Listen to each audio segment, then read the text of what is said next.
By order of the Emperor of Nilfgaard, for the murder of the wounded, looting, cannibalism, you are hereby sentenced to death by hanging or torment.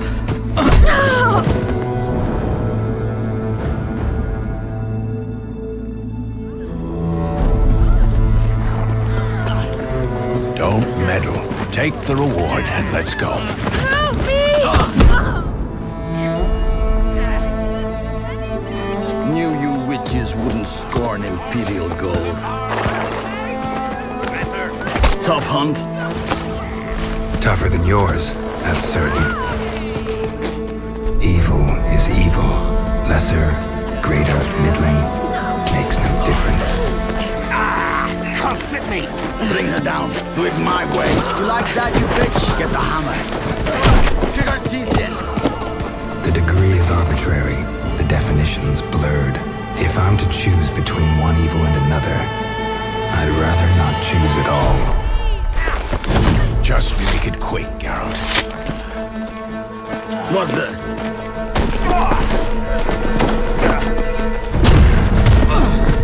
Close your eyes.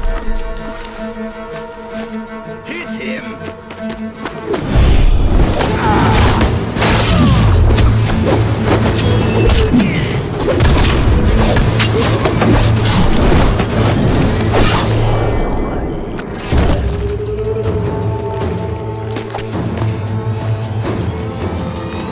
What are you doing? Killing monsters.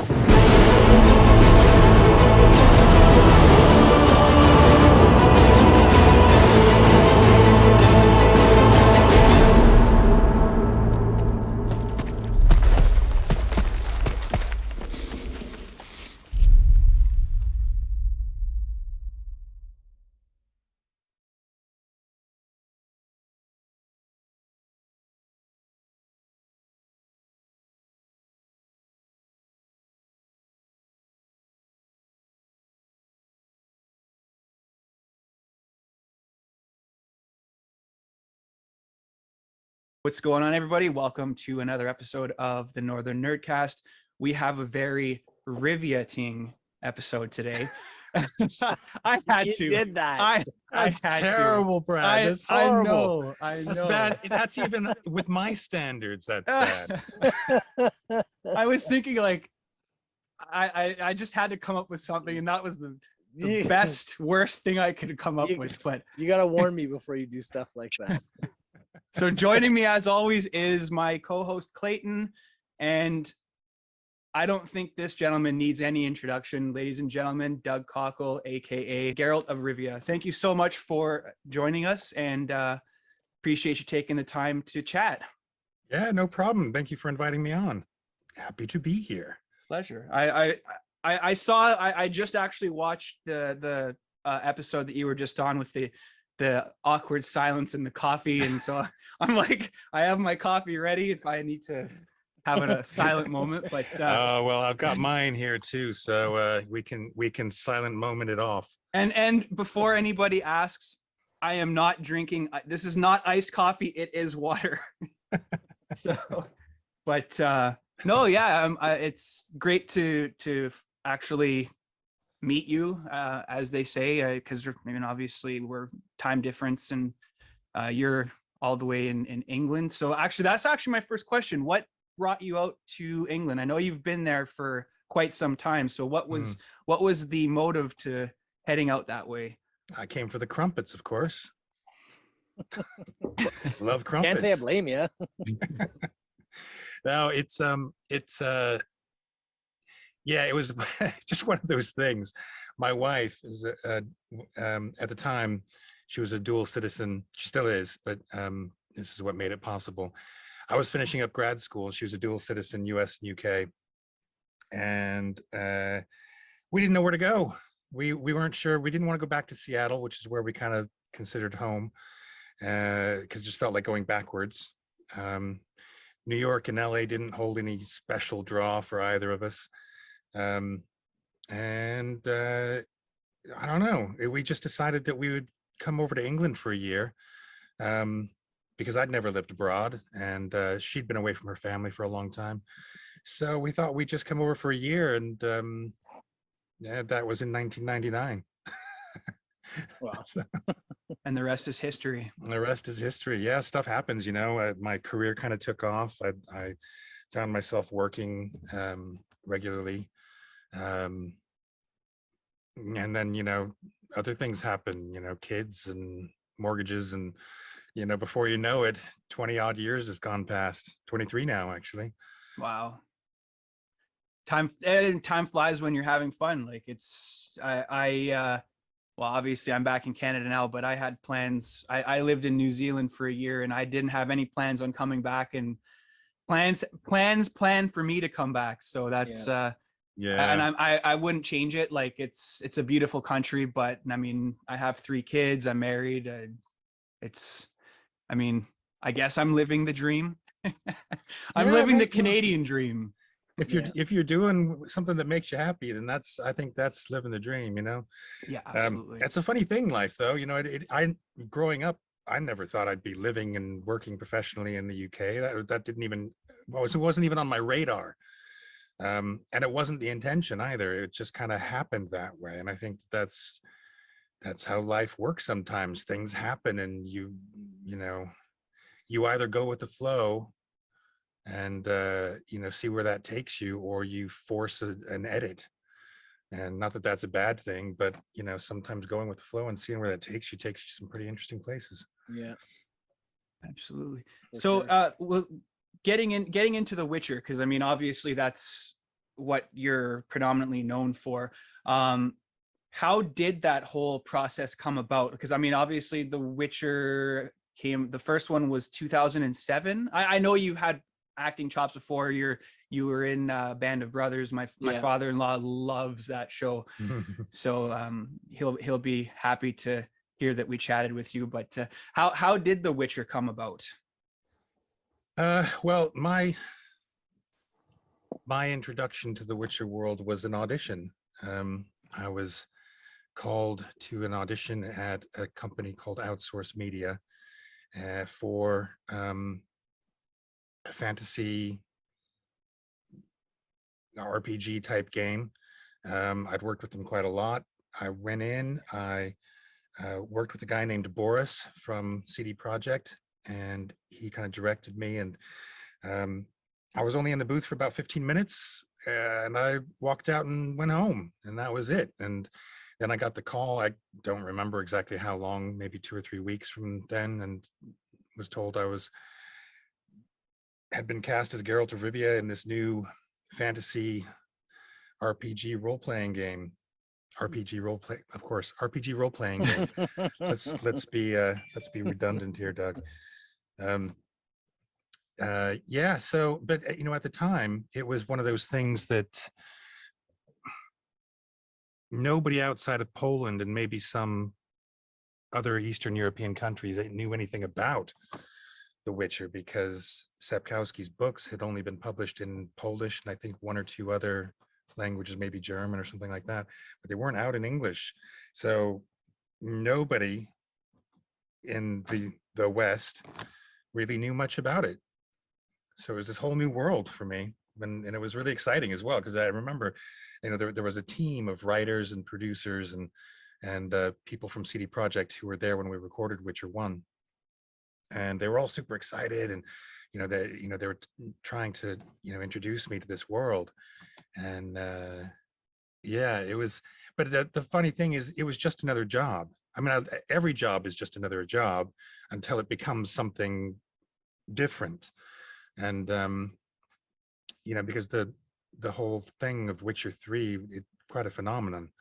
And I didn't really realize just how big that game was going to be until it came out. And even after it came out, you know, I don't know how many people among your viewers know, but I was a teacher. I was a full-time acting teacher. I ran a BA Honors Acting course at the Arts Institute in Bournemouth, now called the Arts University Bournemouth.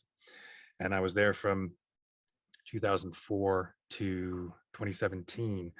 And from 2005 to 2017, I was the course leader. So I was managing people and budgets and and teaching and directing shows and all this stuff. This is all while we were recording all the Witcher stuff and other games as well. So I didn't have much time to really follow what was happening with the games I was doing. I just went and did the jobs, and then hopefully I bumped into them in the real world somewhere. But with Witcher 3, it was a guy. Sorry, I've gone off tangent a little bit here, but it is kind of a journey. It was a guy, Robert Purchase from Eurogamer, who contacted me kind of out of the blue, and I just got this email at work one day, and he was like, "Hey, can I come to the AUB and interview you about Witcher 3?" And I was like, "Huh?" What? Yeah, sure. Come on over. And we had this big chat, and as part of this interview he was kind of telling me, "Doug, you have no idea, do you? You have no idea how big this game is." And I said, "No, I know it's big, but how big is it?" He said, "Well, I'm here interviewing you." Yeah. So I was getting one of those things where I went, "Yeah, good point. Interesting. Okay." So I started going on some, servers and various other things, just having a look at what the buzz was.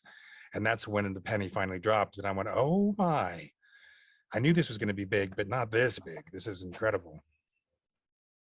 And like for myself, like I don't know if Clayton, if you did this the same way, but I had heard about The Witcher, like the series, but The TV series or the games? the games. Yeah, so the games first. I had briefly heard about the books. I know that there was translations that came out. I want to say it was around the time that R.A. Salvatore had like all the Drizzt books and all that.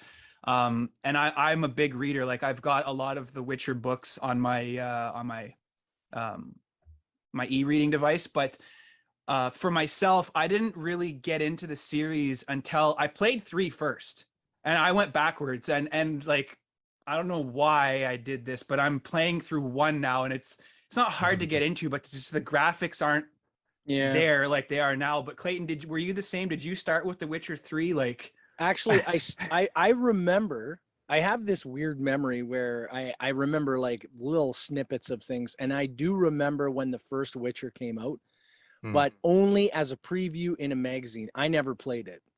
I remember that it was like they were talking about it coming up, and it seemed like the main character was an interesting character, because I can't remember when it came out, but they were talking about how mature the game was, because Geralt is basically he's not really a womanizer, but there's kind of adult things going on, and I was like, yeah, I'm an adult, I relate. But I never, but the thing is that it only came out at that time.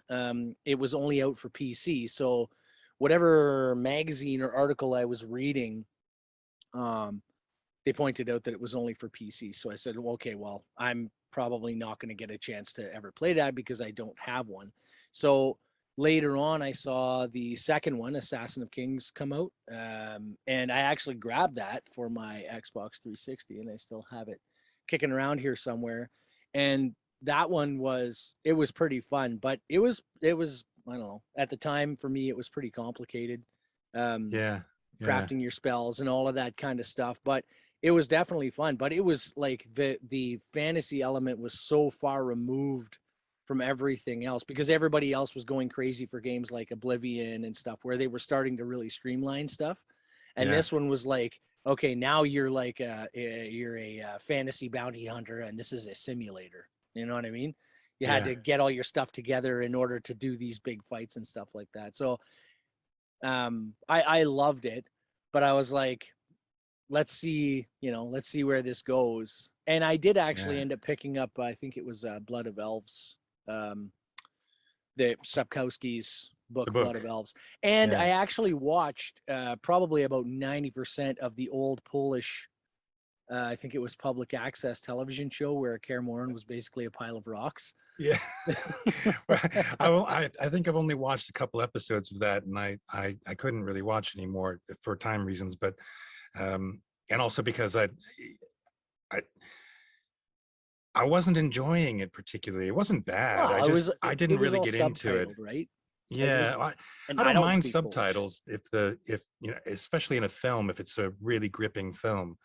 But yeah, the Polish TV series didn't do so well even in Poland, I don't think. No. That was Hexen?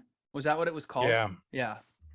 But like the I got off topic there too, but the point like for me was like I love the whole series, but I didn't get into it till I started playing 3, and then I went backwards and I played 2, and then like I'm playing through 1, and again I don't know why I'm doing it that way, but yeah, you're not alone, man. A lot of people do it that way. Yeah. But and it's like I unlike Clayton, like I didn't hear about the actual game for on the PC until one of my friends is like, have you played this game called The Witcher? I said no, like, and at that time I had so much on the go backlog, and I still do, but every once in a while I'll still fire up number 3. I'm waiting for the next gen update, which I'm excited for, because just the game can hold you for so long. You could, and it's not like oh, I have to get into this. Like it's like I was hooked as soon as I started, and it's just because the way that they fleshed out the world and how you guys all delivered in your given roles. And for me, if I'm not feeling the voice acting, the game could be amazing, but if the acting itself could take me right out of it, and every single one of you guys nailed it. So Yeah, you guys definitely deserve some praise for that, because I find in a day and age where like you have Game Pass, you have now the PlayStation Plus streaming device, there's so many games to choose from, but I will always go back to the games that I have enjoyed, and I'm still finding things in The Witcher 3, and I know CDPR apologized for all the question marks that they had in the game. But I mean, that's what makes it fun, is like you don't know what you're gonna run into, and like I thought that was a great feacher, actually. I just actually read an article. Sorry to cut you off, Doug. I just read an article that said that one of the programmers had come out recently and apologized for all the question marks, but he said that that CDPR basically put all of the junior programmers on that in the like final hours of the game and said, stick these question marks on the map and put these treasures in there, you know? So he's like, we weren't really great at what we were doing, so we just did whatever we could. And I was like, all these years after, and people are there's still conversation to be had about this game, you know? Yeah. I thought that was pretty cool. Oh, I mean, that's what was amazing about it. When it came out, it was unlike anything that had come before. Well, it was like things that had come before, but it was deeper and broader, and it just had features like the question marks that were just kind of cool and new and exciting. And the graphics were awesome, and the story, I mean, it just kind of clubbed the Western audience on its head with, look at this cool new fantasy world we can all explore. So yeah, it's exciting to be part of. Did you notice, like, so obviously when the first game started, like when you recorded the first game, it was fairly obscure, like you said, Sapkowski's books hadn't been translated yet and whatnot. Did you notice a difference between even the internal hype when you were recording the first game to the third game? Like the third game, the atmosphere must have been different. Like it must have just been like crackling with excitement because it was such a large production. Well, like I said, when I was recording Witcher 3, I knew it was going to be a much bigger game. I knew that CD Projekt were really excited about pushing the envelope yet again. I knew these things, but I was still teaching full time and doing the voice acting, on the side, as it were. And when I was in session, I was in session. And I wasn't with the CD Projekt people. I was with the directing team and the engineering team. So, and we were just getting on with our jobs. So the answer kind of is no. There wasn't a crackling energy. Everybody was just working their butts off to get this thing recorded. And on CD Projekt side, I'm sure there was excitement because they knew stuff that I certainly didn't, they knew where this thing was going, where their intentions were going with this new game. So I'm sure in the CD Projekt Red offices, there were people who were just like, I can't wait to get this out into the world. For me, it was just a, day to day, here's what we're recording today. Let's do the job. Right now I got to go and mark all these papers and, teach acting to 18-year-olds and, all that stuff. So that's where my head was. Do the job right, do it well, and get on with things. So it wasn't really until the game came out, and then I picked up some of the buzz, but again, I was so busy working, on games and on the teaching, that my attention just wasn't on what the video game was doing. So yeah, it took that visit from Robert Purchase to kind of start making things sink in and make me go, ooh, this is bigger than I thought it was going to be. But there was a journey as well, because when Witcher 1 came out, it was this little cult game by a brand new developer who'd never put out a game like that before. So it developed kind of an interesting cult following, but you had to be somebody who was really into building a super powered PC, because your average PC off the shelf from Walmart or whatever, that wasn't going to cut it. You couldn't play it on those. It had to be something with a good graphics card and lots of RAM. And, I tried to play it Witcher 1 on my home computer here, and it was a gaming computer at the time. I mean, it wasn't high spec, but it was, it had components in it that were meant for games, and smoke billowed out of the back of it when I put Witcher 1 into it. So, Witcher 1 developed a kind of a cult following, and then when Witcher 2 was coming out, there was a bit more hype, and they, CD Projekt is really good at pushing boundaries, their own as well as industry boundaries. So, between Witcher 1 and Witcher 2, they made some big changes. I think, yeah, I mean, they even wrote their own engine to run the game on, to write the game on. Some major things happened between Witcher 1 and Witcher 2. And when Witcher 2 came out, the Witcher 1 cult following kind of went, ooh, cool, more of this world. And then, through their enthusiasm and the boundary pushing of CD Projekt Red, more people came into contact with the world. But it's still, I mean, I don't have any stats. I can't give you any stats about exactly what happened. And again, my head was kind of in the sand, you know what I mean? But my perception of Witcher 2 was that, it expanded the awareness of and the hunger for more of the Witcher world. And I think Witcher 3 just knocked it out of the park in the end. And then of course the DLCs as well, which I think the two DLCs together are bigger than the absolutely amazing DLCs.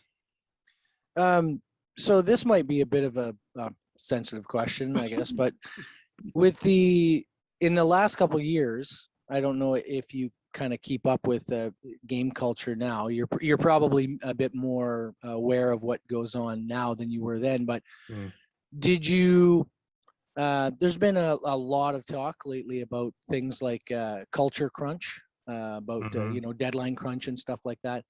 Did you notice, and I'm not asking you to come down on anybody, but did you notice that there was more pressure in the studio to get things done quicker, or was there just more general like workplace pressure to complete the project for 3 than there was for 1?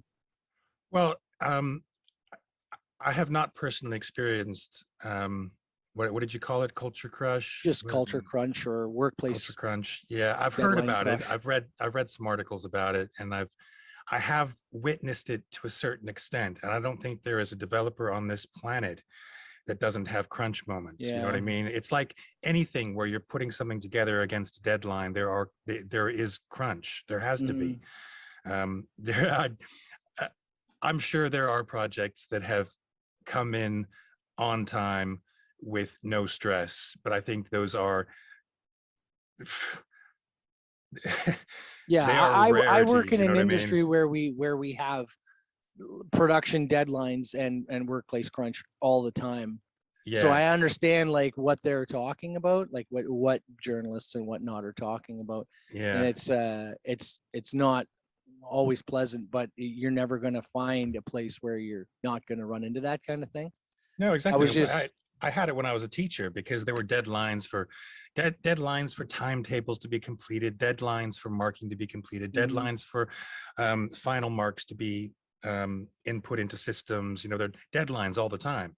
So I get it. Deadlines and the crunch to meet them, that exists in all forms of work. I think the particular thing that was coming out with some of the game industry things, if I'm trying to going back to some of the articles I've read, wasn't so much the crunch, it was the perception of bullying as part of it. Yeah. That was the problem.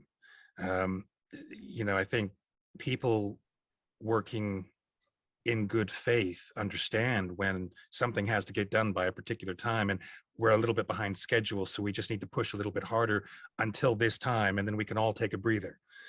Right. So, but I think there were some underlying issues of you can bring in all kinds of things: sexism, racism, bullying, whatever it is. And I didn't experience any of this, but I do know from knowing developers, people who work at, in the games industry, developing games,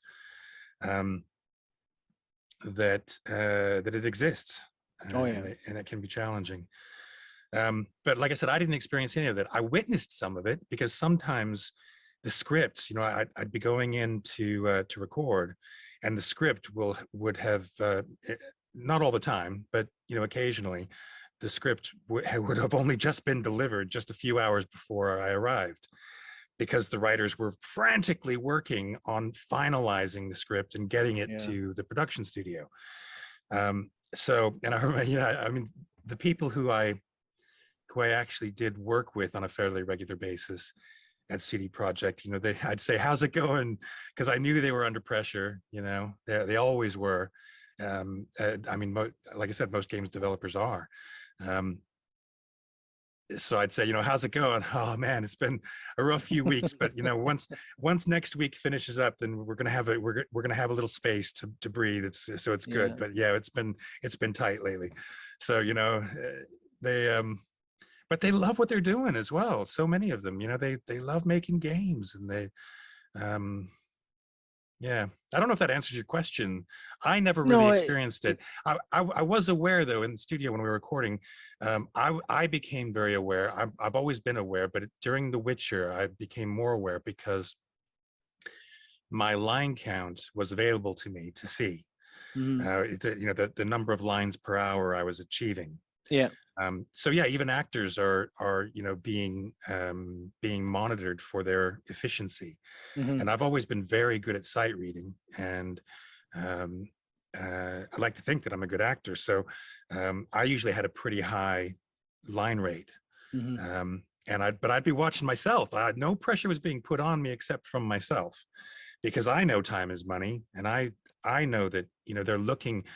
The director is under pressure because the director's been told, right, we really need to get whatever the line count is out of Doug today. But they don't tell me that. They tell him that. Yeah, and the director doesn't tell me that. That's counterproductive. If I feel under pressure from the director, then I'm going to mess up more. I'm going to feel under pressure from outside of myself to meet a certain result. But I do put that pressure on myself because I want to have the high line count, because as an actor, when people are considering, again, I have no proof of this, but I'm sure it exists. That's why line counts exist. When they're looking at casting roles, if there's a high number of lines and they have a relatively short space of time to record it in, or they don't have the budget to take their time with this, then they'll look at actors with high line counts because they know that they can deliver in a shorter period of time. So I understand this. So I go in knowing that I want to try and achieve a high line count. And then for each project, that line count expectation might be different. I never ask, but I know that it shifts depending on the nature of what people are having to say. So in terms of like you'd mentioned scripts, just like people don't have a favorite child, which I what of the scripts that you have read, which would you say is your favorite of the three? I mean, if you could even pick one, because they've all been written extremely amazing. Yeah, well, I think it's important to point out that I didn't read them. I performed them in real time. So I didn't have the luxury of sitting down to read the scripts all the way through and get a sense of what this story is that we're telling. More often than not, I was reading the lines for the first time as I said them. Occasionally I was sent through 200 pages of script the night before I started recording, and inevitably I would not have the time to read through that. So I'd glance through the first few pages and then I'd go in and would record page 56. You know what I mean? It's yeah.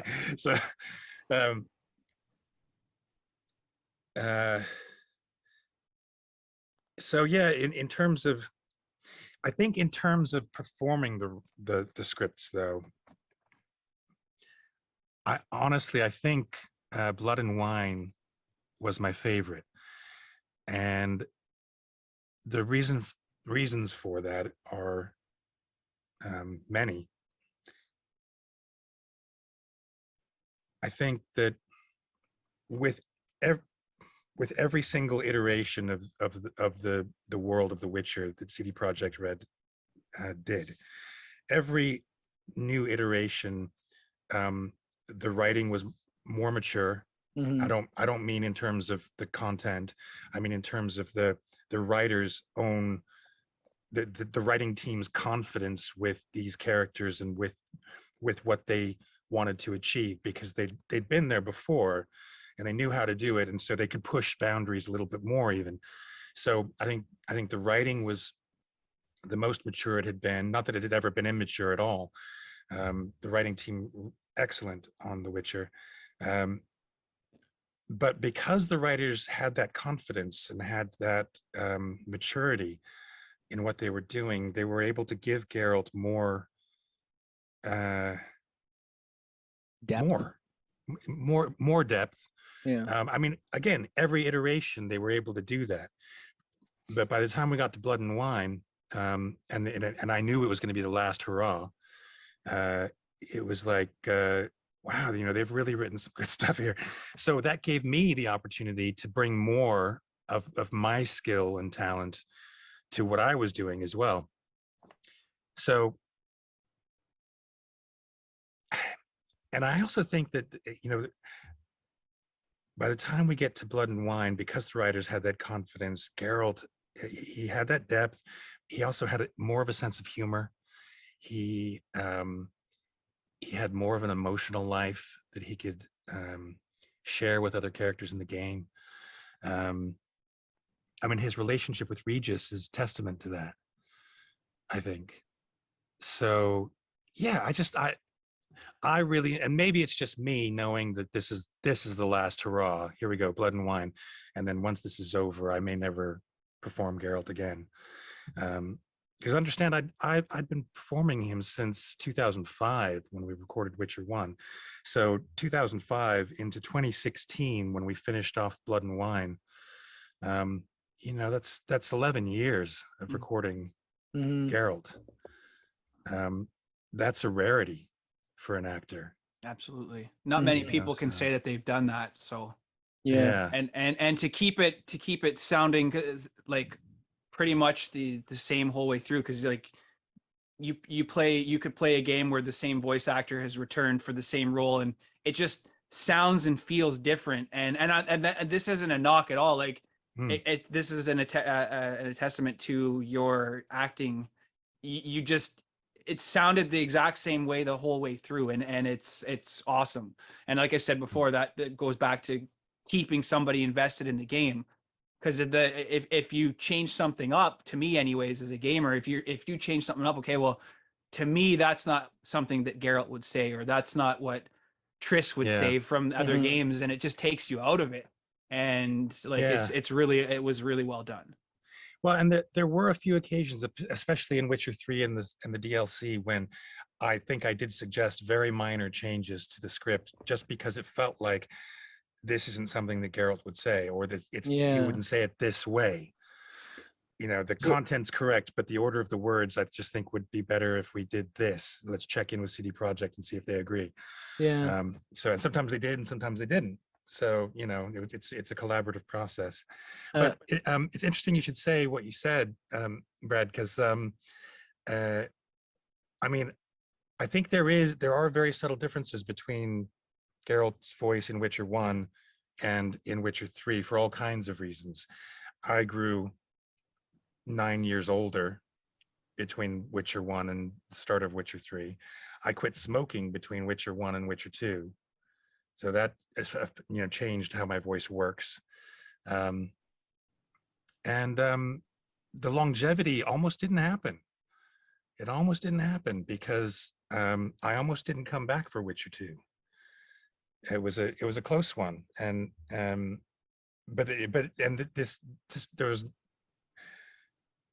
it was one of those things.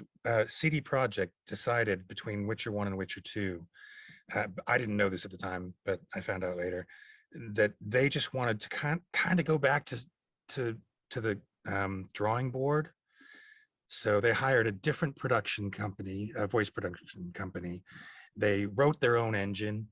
They did all kinds of stuff. They basically went, right, great. Witcher 1 was a great outing. Now let's not only just push this envelope, let's put an M80 inside it and light the fuse. You know what I mean? So I heard through the grapevine one day at work that from a friend who had auditioned for Geralt of Rivia. Oh. And I was like, oh, and they contacted me and said, I just auditioned for Geralt of Rivia. I thought you did that. And I was like, I did too. So I contacted Boris at CD Projekt and just said, hey man, I heard you're auditioning for Witcher 2. That's fantastic. I really enjoyed doing Witcher 1. I'd love to be a part of Witcher 2. Let me know. I'm happy to come up to London to put in another audition, do something a bit different if you like, whatever. Me not knowing if it was that they hated my performance or that whatever the reason, I had no idea. But of course, as an artist and as a human being, the cogs were turning, going, and maybe they didn't like my performance, Mm-hmm. And so I got the call a few days later. They basically said, actually, yeah, we went to the director and we asked her to listen to your work from Witcher 1, and she really likes it. So yeah, we're getting you back in. But it was a combination of the chance that my friend happened to do that, and then chose to contact me, and then I had balls enough to contact somebody I knew at CD Projekt and say, heard this is going on, and to not turn it into a downer, but to say, hey, I'm still interested, make it a positive thing. Mhm. I mean, for anybody watching this podcast who might be for anybody watching this podcast who does anything that they're passionate about, I think it's a good example of how sometimes a little bit of luck and then a little bit of persistence is all you need to be a part of something really, really wonderful. Because certainly knowing what I know now, if I had missed out on that opportunity to carry on as Geralt, I would have been really disappointed. So yeah, to all you aspiring artists out there and whatever else you may be doing, look for your opportunities and then grab them. You don't know what you might be missing if you don't. Yeah. Well, it's interesting that you mentioned that, and I'll just briefly touch on this. Like we had David Bateson on last year, and he had mentioned something similar where he had heard through the grapevine that they were going in a different direction with Agent 47. He's like, whoa, I've been doing this role for like 20 some years. But Yeah. it's just, I guess if they feel like, I don't know, I'm not sure how to say this. I'm not saying it to sound insensitive, but if they can save a buck or two, then they'll bring in someone that sounds similar, but it's obviously not that role. And but it's Yeah, just sometimes it's about money, sometimes, but I think Yeah. more often than that, it's about the production team wanting to, as you put it, go in a different direction. Unless, of course, there's something personal. If someone is rude or unprofessional, then recasting is normal. Mhm. That's why most people, most creative artists, try to be at least professional and kind to the people around them, because especially if you're not Henry Cavill, as it were, I mean, even Henry Cavill can't be rude to everybody around him. He wouldn't get away with that. He just the word would get out, and then opportunities would stop coming his way. You just don't get the call. Yeah, exactly. But So, like when you're talking about recasting, Henry Cavill is a really nice guy, by the way. I've heard that. Yeah. If you're talking about recasting though, like it still bothers me that T.C. Carson was recast as Kratos in God of War. Like they should have given him the chance, because apparently they didn't even call him, and that bothers me. And who else? There's another one too. Sam Fisher, Michael Ironside, they went a different direction for Splinter Cell Blacklist, and I think that's what it was called. And I was like, no Michael Ironside, no play. Like you get attached to the actors. And so that leads into my next question. So you're saying that when you were reading the script for Witcher 3, you're going in not blind, but you've kind of previewed a few pages and whatnot. But after, so many years of acting as that character, when you read the writing, does it become intuitive? Like, do you become the character? Because you're saying like you had some suggestions for some edits, because you're starting to say, okay, well, Geralt wouldn't say that. So do you have like a method of getting into character? Do you try to imagine yourself as Geralt? Or are you just reading the lines off the page? Like how you must become quite invested in the character if you're voicing him for that long. Wow, there's a lot in that question. Yeah. I know I tried to kind of keep it moving in a straight line, but there's a lot off to the sides there. Yeah. I see on your chair behind you, you have Geralt of Rivia inscribed on the chair. At least that's this is sorry, this is not a plug, everybody. This is just reality. So this is Secret Labs Geralt of Rivia Witcher chair. So which they were kind enough to send me when they launched it in return for an unboxing video and some social media shouts. So it's a very nice thing to have. It feels slightly narcissistic and kind of weird in some ways, but I'm happy with that. So to go back to your question, Clayton, it's I mean, part of your question is about the nature of acting itself. Yeah. Which, if you get me talking about that, I get very philosophical, and we could be here all day.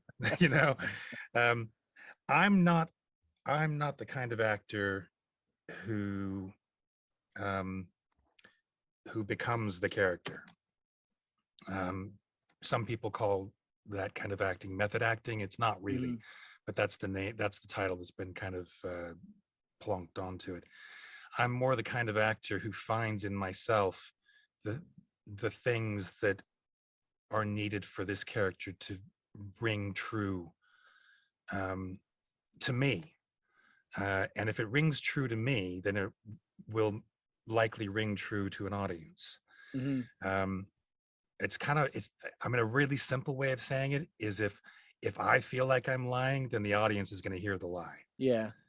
Do you see what I mean? Yeah, 100%. So for me, in all my acting, it's it's a search for, I get to know the character, what are this character's given circumstances, what is the world that they live in, what are the expectations that are placed upon them, the kind of basic information. Who is this person? And then it's kind of looking inside and going, well, I can relate to that, I can relate to this, I can relate to that. It's not what some people call emotional recall. There was a term coined by Stanislavski, or was it yeah, it was Stanislavski, which is when you recall events in your own life where you felt like this character is feeling now.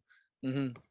I don't really go there. I have on occasion gone sort of there, but it's more of a relating to the character and what they're doing, Mm-hmm. which is kind of similar, but it's without any emotional junk. So I'm kind of a jobby actor. I go in, I find out who this character is and what's needed, and then I put on as it were, the costume of the character. So this character has this kind of voice. This character has this history, these beliefs. He feels this way about these different people. If I were this character in this situation, how would I behave? It's like observational acting, where but a lot you're of the assessing the observation, whole thing. yeah, but a lot Yeah. of the observation is inward. Yeah, See what I mean? internal observation acting. Yeah, how would We I can just behave keep if I were on this? attaching words to it. I know, yeah. I told you I'd get philosophical. Yeah. So with a character like Geralt, what's always really nice, because I do still occasionally, go in and record things for CD Projekt for various reasons. But he's kind of like just slipping into a nice warm bath, because I've been relating to him. And in acting, I'd like to think also that we put a part of ourselves into our character. It's part of that truthful behavior thing. If I feel like I'm lying, then I'm pretty sure the audience is going to recognize the lie. Mm-hmm. And if I'm taking something from me that is truthful and putting it into the character, then what the audience hopefully will see is that truthfulness, that truth. And truth is so subjective. One person's truth is not another person's truth. But if you're watching a show and you can relate to what a character is doing, then that actor is bringing some form of truthfulness to their performance. Mm-hmm. So I'm if it's going your down- truth, if it's your truth, it's Geralt's truth. And if it's Geralt's truth, then it's the truth to the player. Potentially. Yeah. Yeah. Not always. I'm sure you could go out there and you could find people who can pick holes in my performance as Geralt. Nothing's perfect. And even I, playing the game, every once in a while, not very often, but every once in a while, I'll hear Geralt say something and I'll kind of wince and go, "Oh, I could have done that better." You know what I mean? But Yeah. that might be something that you wouldn't even notice because you're just playing, and I'm hypercritical of my own performance. I try not to be, but every artist is. So yeah, I don't know if that's answering your question. What I do when I go into the booth is I try to prep myself. Who is this character? Where are they from? All that kind of stuff. And then because I'm reading the lines for the first time, almost every time, I just have to go with my gut. I have to go with a gut instinct. Okay, I know this stuff about this character. With this line, what does that mean? Mm-hmm. And then part of it is years of experience, part of it is years of training, and part of it is just instinct. I feel like this is needed. When I taught, I used to describe a toolbox that, when the actors arrived, when the young actors arrived at the university, when I had the opportunity, I would say, look, guys, you're here for 3 years. University is 3 years here typically. You're here for 3 years. You're here to learn about this thing called acting. Think of it as 3 years where you're going to learn about different tools that you can put in your toolbox. Not every tool will be used for every job. Sometimes you'll look at the job and you go, right, I need this set of pliers and that ratchet set, and that's all I need. And sometimes you'll go, you know what? I do need that ratchet set, but I only need half the bits. And this time I actually need that jigsaw and a yardstick. You know what I mean? You see where I'm going with the metaphor, Yeah, right? Yeah. So it's kind of like that. I go into the Yeah. job with a full toolbox, and then I see which tools I think might be useful for this, and I pull them out. I'm That's a not- I'm a heavy equipment mechanic by trade. All right. So Okay. I drag my toolbox with me everywhere. The metaphor is very apt. And I then. take all the tools out and put them all over the floor and lose half of them. And But that's your effort to find the right tool for this job. yeah, I would just swing for the fences every time and use every tool in the box. So I'm not an actor. In terms of the voice for Geralt, did CDPR say like this is how he sounds, or did you do it on and then they said, hey, that's how it sounds, run with it? Like where was the inspiration for that iconic voice? Well, the inspiration actually came during the audition. And I mentioned that oh God, Boris was there. And Boris is one of the lead writers on the Witcher throughout the whole series. So at the audition for Witcher 1, Boris explained the character. He told me about Geralt and who he is and what he's about and his history and all this stuff. And then his big thing at the time was, and he has no emotion. Mm-hmm. No emotion. And so I tend to get cast as the reluctant anti-hero kind of character. So I kind of knew what I was going to go for anyways. But I did my standard things, because they tend to work. And then he kept going, no, lower, less emotion, no emotion. Mm-hmm. And I was struggling with that a little bit in the audition. I struggled during the recording of Witcher 1 with that, because actors, what we deal with is whatever I'm trying to say. What we deal in is emotion. Mm-hmm. in many respects. So I was like, I don't know what you're talking about. And finally, Boris said, Doug, think about Clint Eastwood in the Dirty Harry films. The way that character interacts with their world. Yeah. Just Yeah. So deadpan. yeah, deadpan. So I mean, you can hear it. It's like, go ahead, punk, make my day. You know what I mean? It's just that kind of. Yeah. You Makes just sense. get it just right through there. Yeah. I remember reading about that part, about the whole like Geralt and the trials of the Witcher and the trial of the grasses and all that kind of stuff, and it just makes them like just emotionless automatons, But Yeah, at the and I same don't think time, it does. at the same time, Geralt's like a little more, I don't know. Maybe it's because you spend so much time with him, but you can kind of read into the words that he's using and just the little inflections in your voice give away how he feels about a situation, Yeah, I never agreed that the Witchers are emotionless, and having read the books multiple times now, I don't remember anywhere in the books where They actually say that. well, no, people say that. Yeah. People people in the books from the outside, not people who are Witchers, but people who look at the Witchers as mutants and as others. Mm, They say that. yeah. But Geralt never says that. Yennefer never says that. Ciri never says that. Triss never says that. Vesemir never says that.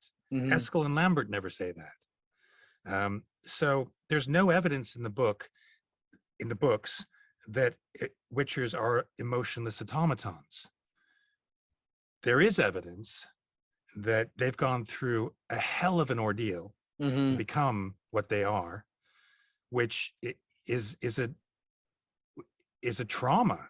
It's traumatic for them. So that they're hugely traumatized individuals who are doing a job where emotion will get you killed. Yeah. And they're not exactly treated great by the No, they're general treated populace terribly. either. Yeah. Yeah. So I always thought, even before I read the books, I think they're just consummate professionals. Yeah. And they hold their emotions so in check that it appears that they're emotionless. Mm-hmm. So Probably the best way for them, though, really. I mean, they Yeah. basically get spit on everywhere they go, and people tell them, I need this from you, and I'll give you a little bit of gold, but as soon as that's done, get out of here. yeah, You and know? then they won't Like- give them the gold that they were promised. Yeah, and, yeah. So know. they stay poor, and yeah. I mean, they're treated terribly. So Yeah. who wouldn't have a pretty tough shell? Yeah. True. True. Was there and I haven't come across this at all playing Cyberpunk, but was there ever any plans or anything like that to have like even a spin-off, if you will, of Geralt in it, or is that just like what fans had hoped to see because of how big The Witcher was? I'm sure that a lot of fans would have loved to see Geralt show up in some way, shape, or form. I joked with Boris at one point. I think it was Boris. I'm pretty sure it was Boris. And I think I mentioned in a couple interviews while Cyberpunk was being developed, I kind of went, what we should do in Cyberpunk is we should have a character named Gerald or Jerry Yeah. who runs a bar in Night City, and you can go to Jerry for certain quests, certain tasks that Jerry needs doing, or for information that Jerry can give you. And Jerry has some serving persons by the name of Trisha and Jennifer, Yeah. and maybe something else, maybe includes Cirilla, and maybe there's a dude who plays open mics, and his name's I don't know what. Dan. Yeah. So that there would be this little enclave of a nod to The Witcher. You know what I mean? And then I would voice Jerry, and Denise would voice Jennifer. You know what I mean? So it'd just be this little nod towards The Witcher. I thought that would have been good fun, but That would have been cool. Yeah. Yeah. no, they didn't bite. So, but like with the Netflix series, I kind of joked with people that that what they should do is they should do like a Where's Waldo, but it's Where's Doug. And I just kind of show up in the background in every episode, as a blacksmith in one, again as a bartender in another one. Henry Cavill comes in for a Redanian lager or whatever, and I mean, we don't like your kind in here, Witcher. Polishing a glass. Yeah.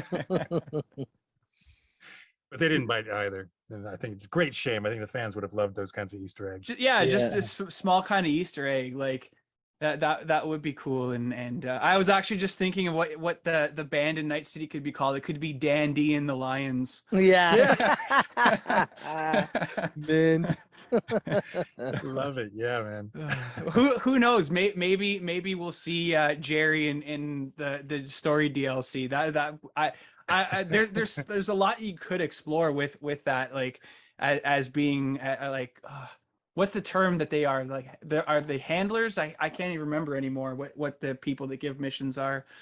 It's been a while since I've played Cyberpunk, but like he could be one of the like what Rogue does, sending you on all these different missions. Yeah, yeah. Why not?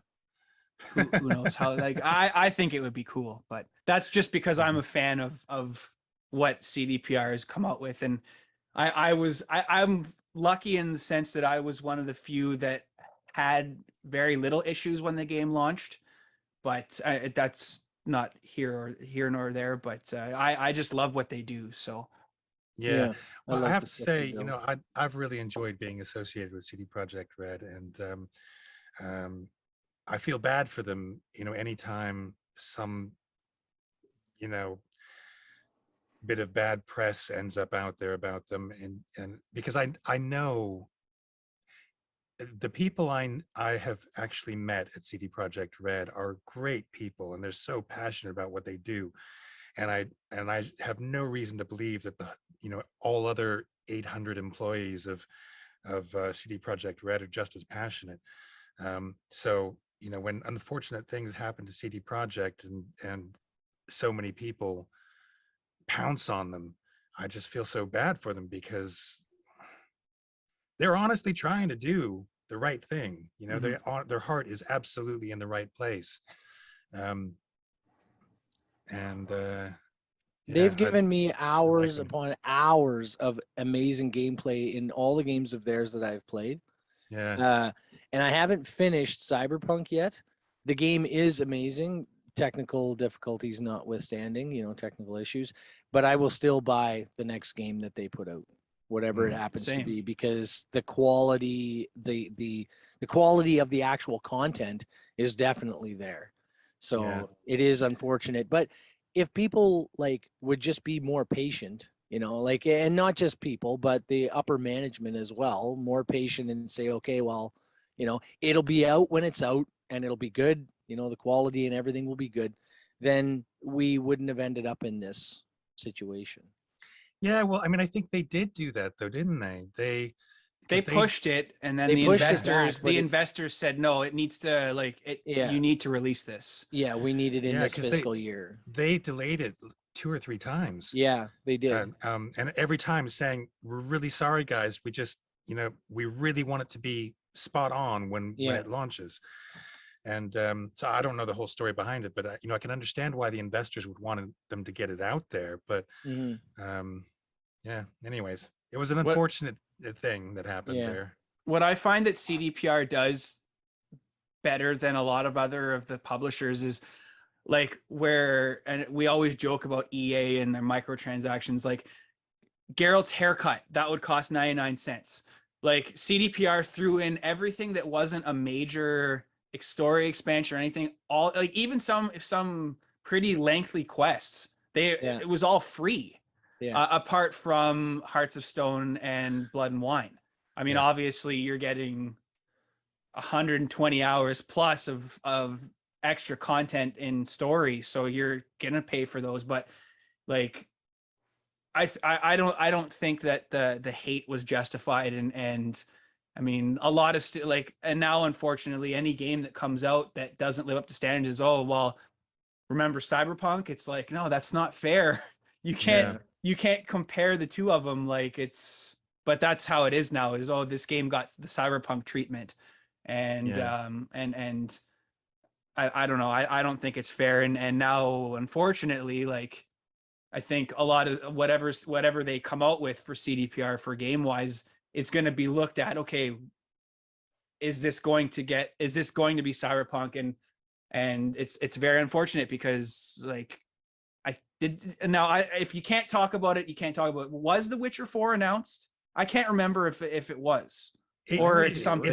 It has been sort of announced. They shared a Witcher medallion, and there's great debate about what it is. Some people I've talked to have said it's a lynx, and some people have said no, it's the manticore, no, it's the griffin.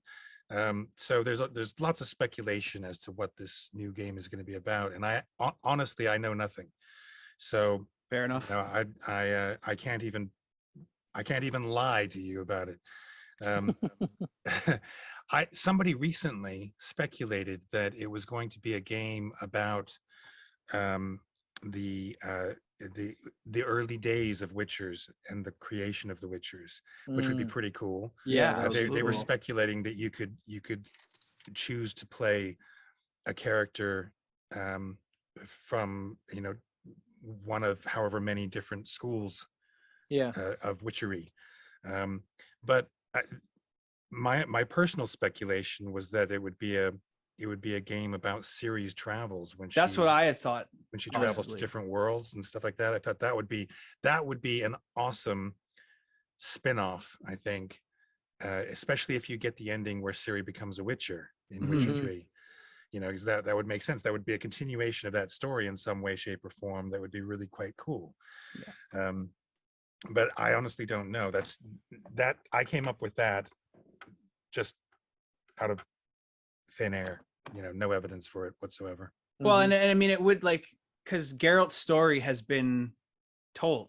I mean, obviously, like I'm thinking there's more books that are planned. I again, I don't really follow the book side, but I mean, it would be really cool to see you return as like a mentor role. And I like, spoiler alert for anybody that hasn't played the new, like the latest Yakuza, is like the main character returns, but it's in a supporting role. It's not about him anymore. But I think that would be cool. Like even if like it was like this great big battle where everything seems bleak, and then all of a sudden Geralt comes in and everyone's like, it's that holy shit moment, and it's like what everybody builds themselves up to playing. And I mean, we got to play as Cirilla for a little bit in the game, and I enjoyed it. And I mean, Yeah, we're in that time now where it's not always about the male protagonist. Like let the limelight move on to somebody else. And I would love to see the series story continue. mm-hmm. I don't want it to end with The Witcher 3, and like, who knows, maybe with the new gen launch, we'll get some maybe there's a little bit of additional content that might hint towards that. I don't know. Yeah, I would love to see a series story as well. I think that would be a fantastic story to play. And somebody I was speaking with recently suggested that Geralt could be like a narrator for this for the story. You know, telling cool. the, like what Dandelion does, like in the beginning of the game. Yeah, exactly. That would be so awesome. You know, the new game will not be about Geralt, as far as I know, anyways. But there is a possibility that Geralt may contribute to the telling of that story in some way, shape, or form. But again, I literally know nothing. Yeah, well, you like, the story could be fleshed out, and I mean, typically the voice actors are usually the last to find out, and it might be in a different code name or whatever, but just for NDA purposes and whatnot. But I mean, the world is there. It's fleshed out, and it's just a matter of which direction CDPR wants to go in. Now, the author of the books, does he have any input in what goes on, or is it kind of like George R.R. Martin, where Game of Thrones just was leaning on him for, hey, how do you see this character going? Like, is there anything from the author that would pertain to his helping of the video games that you're aware of? Or I think he was pretty hands off. My understanding is that CD Projekt bought the rights to the Witcher world from the books to turn that world into a game. And I think because not George, Sapkowski, because Sapkowski had this is apocryphal, so I don't even know if this is 100% true, but what I've heard is that another company tried to make a Witcher game before CD Projekt did, and it tanked. Maybe it didn't even get to publishing. Just for whatever reason, it didn't do well, or didn't happen at all.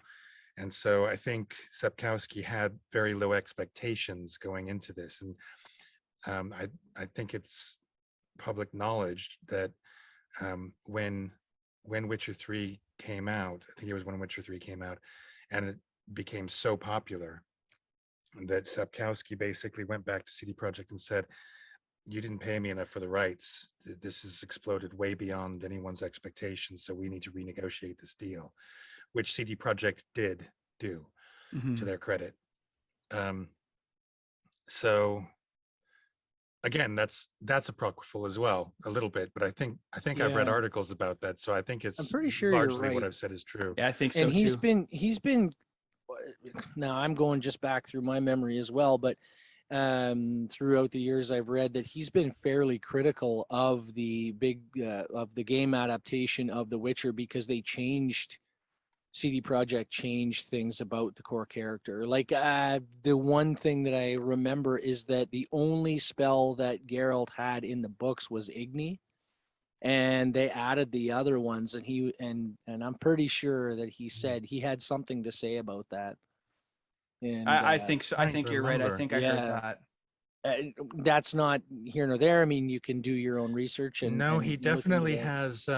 He definitely has. Which is the one that's kind of like using the force, the Yeah, I mind can't. manipulation. He Yeah, definitely has in the books. He definitely has a thing that he can do to Roach to calm Roach down.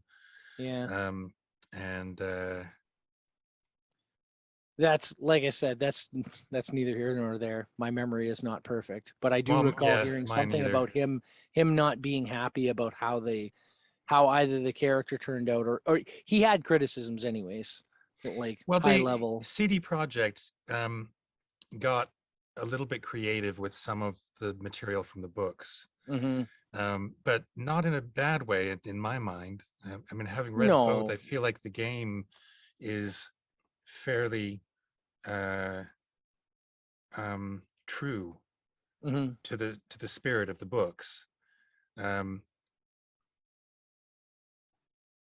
But you know I'm trying to remember now, and I've got Netflix in my head as well, and they're all slightly different. You know, the books came first, but then CD Projekt did um they moved very slightly away from the books for various things in order to tell the story that they wanted to tell. The books are a written word and in your mind art form.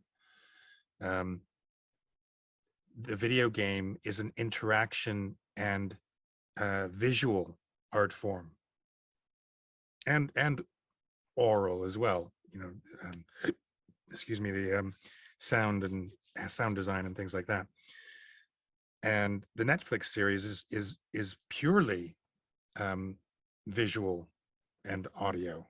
Mm-hmm. So for each medium, a different stories have to be told in slightly different ways. Yeah. So what I'm trying to say is that it's kind of inevitable. I mean, if you look at just about any film that's ever been made out of a book, the people who read the book first go, "Oh, it was different from the book." Yeah. Of course it was. Of It's a course it different was. medium. Yeah. It's a different medium.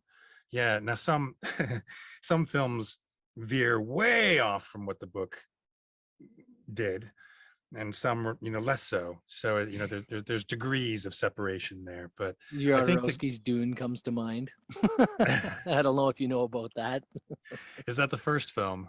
No, it's the one that never actually got made. It got Oh, turned into this psychedelic weird trip job, and it never actually ended up getting made, but it was apparently it was just a complete cluster. I quite like the new Dune, actually. The Oh, I one that was, loved it. yeah, I Oh, thought it was really good.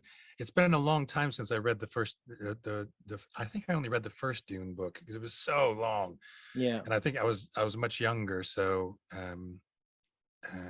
some of the political intrigue of Dune, I was just like, I don't care. Somebody hack somebody to death. Yeah. Yeah. It's funny though that Sapkowski, like, he was critical of things. Like, I know that he had Mm, his initial deal with CDPR, but I'm sure that with the popularity of The Witcher in mainstream media, like, the books have mm. been reprinted in how many languages now? Like, he's He's obviously it doing has spiked okay. interest. Yeah, it's spiked your interest in the books, right? Like, he Yeah. must be making way more money now from his books than he was before. Yeah, and I think again apocryphal, but I can see this happening. Um, he didn't just write the Witcher series; he's written another series as well that I heard he is much more proud of and thinks Hmm. is better work. Hmm. And The Witcher is getting far more attention than this other series that he would rather the limelight be on. Yeah. So but I'm sure his pocketbook isn't complaining. So No, the thoughts and opinions stated here reflect Yeah. only the opinions of Northern Nerdcast and cannot be construed in any way. that's right. Yeah. You know what I mean? Yeah. Way to drop the legality there, Clayton. Yeah. Well, I don't want anybody to come back on us and be like, "Yeah, you guys are full of it." It's just Yeah, it's no, all we're- opinion based. We're just talking about what we think. Yeah. Yeah. It's interesting though, isn't it? Because you do hear these things, Mhm. and sometimes it's hard to know what's true and what's false. I have a perfect example from my own life. I was at MomoCon in Atlanta a few years back, and a journalist asked if he could interview me. So after I was done doing my signings for the day and stuff, we got together, and we were just having a chat. And he had a recorder, as I remember, and he was also writing things down. But but he asked me at one point, he said, what are your thoughts on Gwent? And I was like, oh man, I hate Gwent. And I went on to explain that I tried playing it in the game, but I ended up not liking it very much because I kept losing. Yeah. So I just stopped playing Gwent because I was like, I don't understand the mechanics of this game. I never got into collectible card games and stuff really. So I'm not a card game player. Unless you're talking about, hearts or spades or, rummy or something like that with a normal deck of cards. But I got into Magic the Gathering for a very, very short period of time. And then I just never got into it. So the mechanics of playable card games, they kind of go over my head a little bit for whatever reason. So with Gwent, I just never got into it. I appreciate it. It's cool. I want to enjoy it and play it, but every time I play it, I lose, so I don't enjoy it very much. Yeah. So that was the context for me saying, oh, I hate Gwent. But what came out in this article was, oh, and Doug Cockle hates Gwent, with none of the context. So I ended up getting an email from Rafael Yaki, who was the maker. He's the creator of Gwent, who I love this guy. He's a fantastic dude. And he and I spent some time together at San Diego Comic-Con, enjoyed each other's company. So, I got this email from him after that article came out. He said, Doug, you hate Gwent? Gwent's my baby. I was like, no, Raph, no, let me explain the context. He didn't give you the context. So, that's an example of how something can be said that in the context of where it was said or where it happened or whatever it was, makes sense and has a specific reason for being. And then you can just take a sound bite of that and make it something completely and utterly different. This happens to politicians all the time, and to artists as well. So it's one of those things, so I always say it's apocryphal because these things that you hear may have done the Chinese whispers thing. Telephone game. Yep. Yeah. Exactly. Yeah. And there we are. There's We've the solved- awkward silence. We have officially hit it. Everyone take a drink. Let's all raise our cups to the moment of the awkward silence. And Everyone drinks and then it's like, oh crap, my cup's empty. I know, Yeah, I just my did cup that. is I definitely had to lift it quite a ways, and Yeah. I had some Red Bush tea in here, Rooibos, which was very nice. But now it's nearly gone, so I'm gonna have to turn to my water bottle. Well, No problem.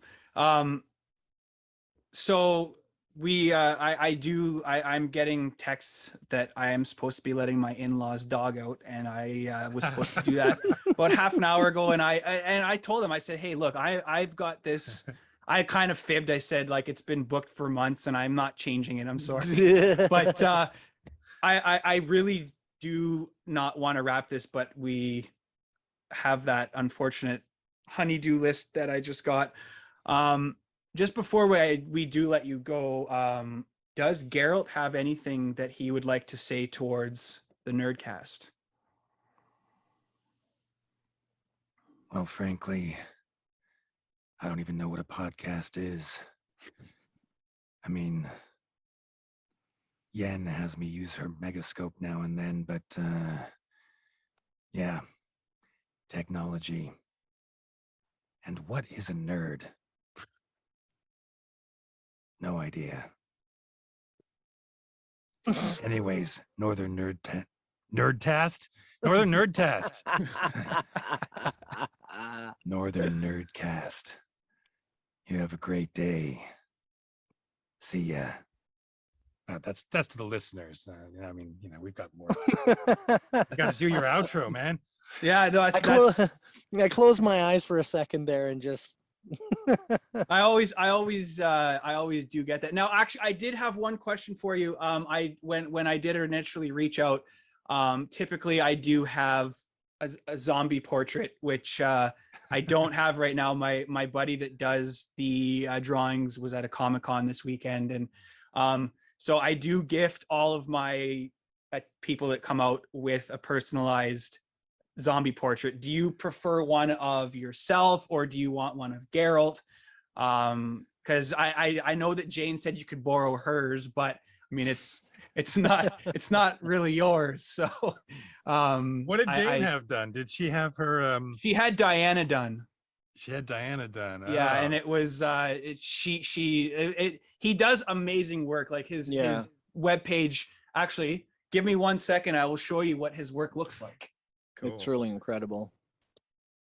Well, the thought of me being immortalized as a zombie is very tempting. So a couple of weeks ago, I had Philip Roche on, who voiced the Constant in Hitman. So he does. Oh, cool. So I do want to have every one of my guests with something personalized. So whatever you prefer, I will send an image off to him and he zombifies them. So he does a phenomenal job. I don't know what I would prefer, to be honest. So have him flip a coin. Okay. Toss a coin to your Witcher. Yeah, toss a coin to the Witcher. Toss a coin for your Witcher. Nice. Awesome. Okay, well, I will reach out to him pretty much as soon as we wrap this up before I head out, and we'll get something going, and then I'll send you a DM when it's done, and then send you off the original. So for people that don't know where to follow you, where can they find out more information about your appearances or anything like that on your socials? Yeah, cool. Twitter is the place, really. I'm just at D Cockle, DCOCKLE on Twitter. That's where I post most often. The alternative is Instagram, which is at Doug Cockle. The difference between the two, the main difference between the two, is Twitter is verified. I got the little blue tick on there. Instagram refuses to verify me for whatever reason. I've tried multiple times, and they don't care about verifying me. So make sure it's me. You'll know it's me because I post about my dog. I post about conventions I'm at. I post about things. There are several Instagram accounts trying to impersonate me. I've seen a couple, reported them. Yeah, I've reported them too. They're still there. So I don't know. I'm on Facebook. I have a Facebook page and I have a Facebook account. I tend not to accept friend requests on the account if I haven't actually met a person. Mm-hmm. So feel free to follow my page, but don't be disappointed if I don't friend you back on Facebook. I tend to use Facebook mostly for genuine real life friends and family. So yeah, absolutely. Yeah, I do make exceptions occasionally, but it's it's only if there's like some connection that I go, oh, I know who that is. Mm-hmm. I've heard about them through so and so who I know very well. That kind of thing. So I'm making excuses for myself. I don't need to, but No, it's all good. Well, we'll wrap this episode. Again, thank you so much for coming on and chatting with us about The Witcher. And I'm sorry for that really bad introduction. I'm sorry for the awkward silence at the end. Yeah, good job, Clayton. Well, we got like an hour and 20 into it before it happened, so there's always at least one. Yeah. It's just when it's like that long period where it's like, okay, what do I say? And then everyone's just like awkward silence. Or everybody starts talking at once and then it just turns into a Yeah, well, I total mean, mess. they often happen because somebody's just finished a point and it feels like there's more to be said.